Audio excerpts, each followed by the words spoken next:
Hello and welcome, everyone. I'm here today with longtime friend and colleague Cheryl Brewster, who has been a intuitive consultant since 2004, a long time, Mhm. and had a business and corporate background before, and followed her calling as an intuitive consultant, and recently is also, as of 3 years ago, an ordained minister. So thank Mhm. you, Cheryl, for bringing yourself and sharing with us your great wisdom and years of experience in this industry of Mhm. light holders and light sharers. And as an intuitive consultant, what have you experienced intuition to be for yourself and your clients? And when you first came into this field, what were your kind of expectations of it, and what have you discovered Mhm. since about intuition? Great questions. And and first of all, really good to connect with you again after all these years. And just I really appreciate and acknowledge where we both have gone with our intuition, because certainly it's a profound experience to live intuitively. Yes. So in 2004, yes, I founded the Intuitive Life, and it was a calling. It was as if something came over me, literally, and it was so compelling that I had to listen. So I came into my work kicking and screaming the whole way, uh, because it was out of the norm in many ways.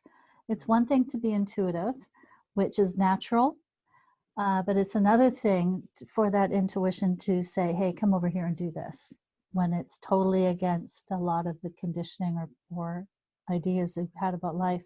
So going in, and as much as I went in kicking and screaming the whole way, it was very exciting and, of course, very rewarding, because it was like, wow, like this stuff is real. It really works. And I remember when I was first training to professionally, um, I would get so nervous before I started. I'd just want to, just like literally vomit because I get so nervous. And I knew I was making progress, because after the over time, I didn't want to do that till after the reading.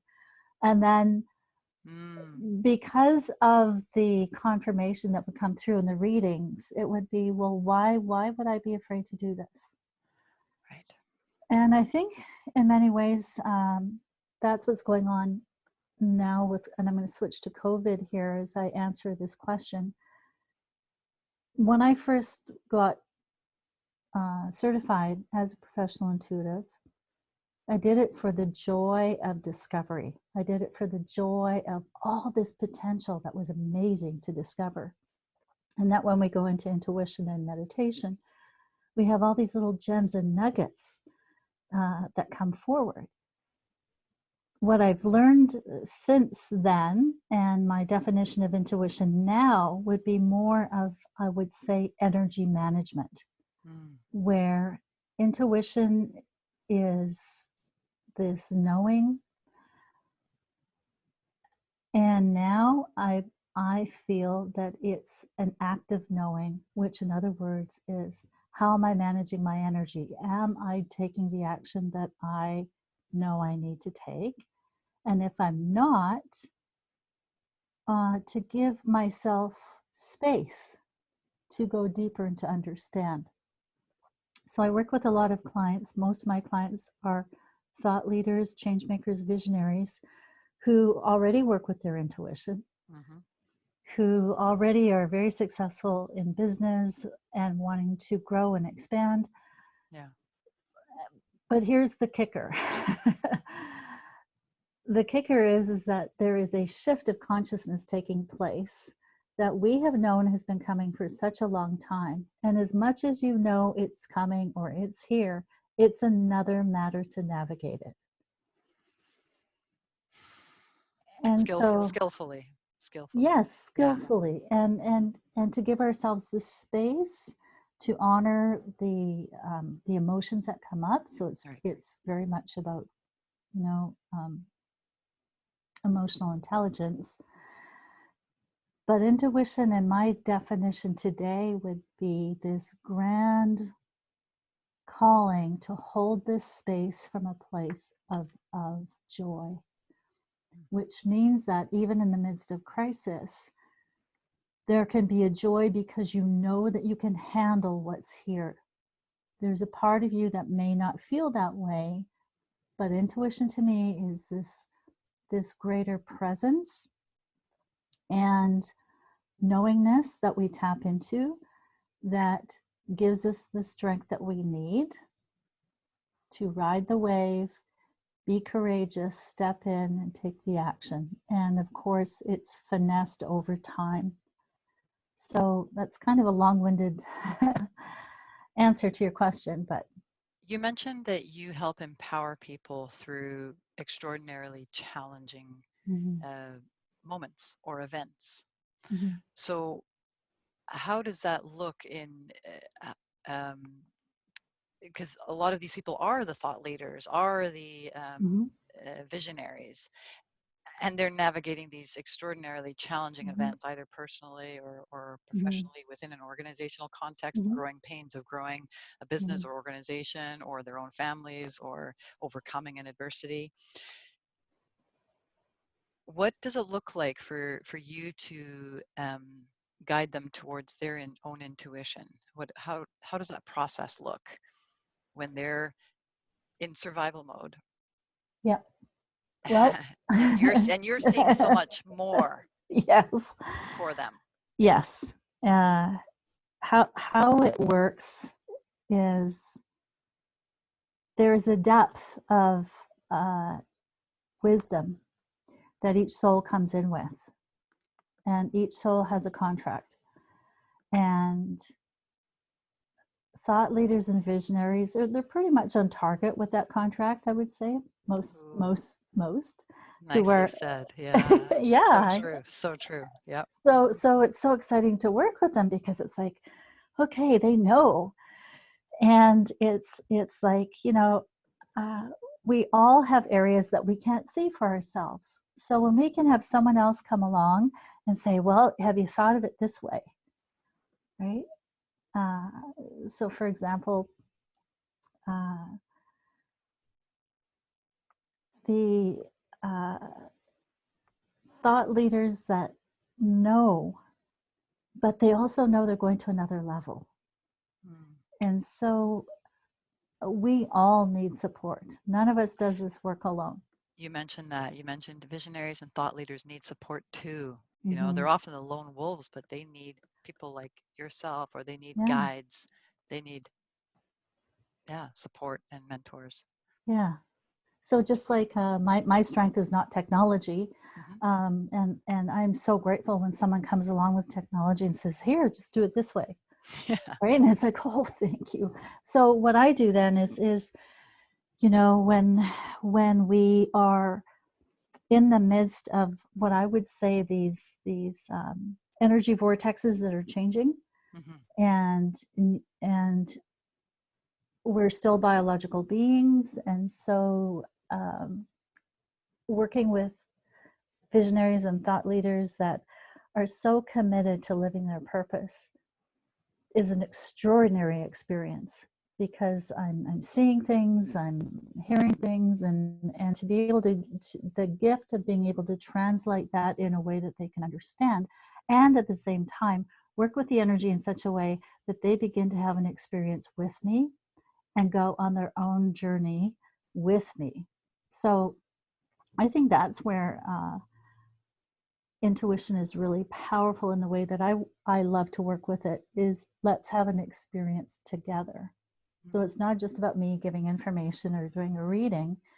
And it's really powerful. It's really profound. And so to be able to shift energy that quickly Mm. and then be able to come back again in another session and go, wow, and then see the role that synchronicity plays. Yeah.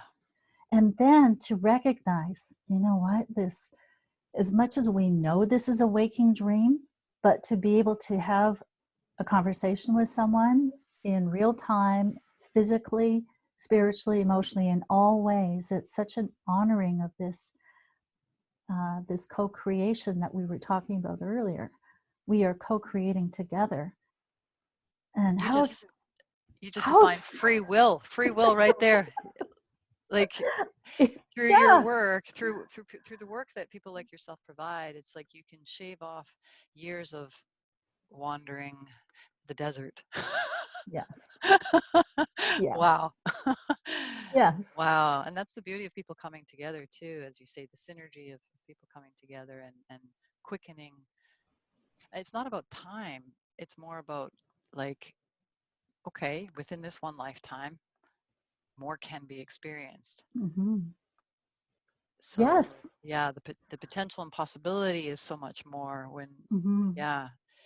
Do you have an example of like where you've seen, something could have gone a certain way, Hmm. and then through this co-creation, it even blew your uh, not expectations, but your readings out of the water? Like you were so amazed at how collective synergy worked in that situation. Yeah. Let me put some thought into that because there's so many. I'm trying to think of an example that's uh, there's there's one person I've been working with for several years, and it was such a delight to work with her because she was so open, and Hmm. she would follow through. Like if stuff would come through, she'd follow through, and So she'd take the actions, she'd take the action. not just the insights. Got Yeah, it. she Yeah. would take the action, and Mm. the phone calls I would get of the synchronicities that would occur, uh, and the absolute, like, you cannot argue with this stuff, Mm. with the synchronicities that would occur, such that literally her mind was blown. My mind is blown. There were so many examples. I'm trying to think of one in particular. There's so many, um, but here's the thing: when someone is that keen and that eager, the the return in investment is there for them. Their soul came in to do something, and when they listen and they get a big sign back, it's like, okay. And and it, the only way I can describe it is that we, in many ways, are really living a science fiction movie and Mm. creating these amazing possibilities. And what Wow. I'm so excited about with COVID right now is that, as difficult as this is for many people, and I use the Tonglen breath, uh, and this is something good, I think, for all of us to be doing. We as thought leaders are rising up in our own vibration, and so anything less than love is going to be revealed. And Mm. so emotionally, we're going to let it pass through. But if we can use the breath and do that on behalf of the planet, I have found that very powerful. And so working with thought leaders, when I bring that to them and suggest to them, okay, you know the difference that you want to make in the world on behalf of the planet, this fear or this struggle that you're having right now, will you let that go on behalf of the planet? Mm. Beautiful. Yeah. What would you say to a thought leader or a spiritual seeker or a trailblazer who's really wrestling with their own fears? Not that fears can be overcome. Everyone will have them Mm-hmm. for the rest of their Mm-hmm. lives. But what Yeah. do you say to someone who is um, handicapped, experiencing a handicap, experiencing a form of sabotage by fear? Mm-hmm. What are your what does your tool bag reveal for? I understand that it would be very individualistic as per Mm-hmm. what Mm-hmm. their individual fear is, but as you describe fear as a vibration below love, what Mm-hmm. what's the message behind fear, and what wisdom can we reap from the I, message?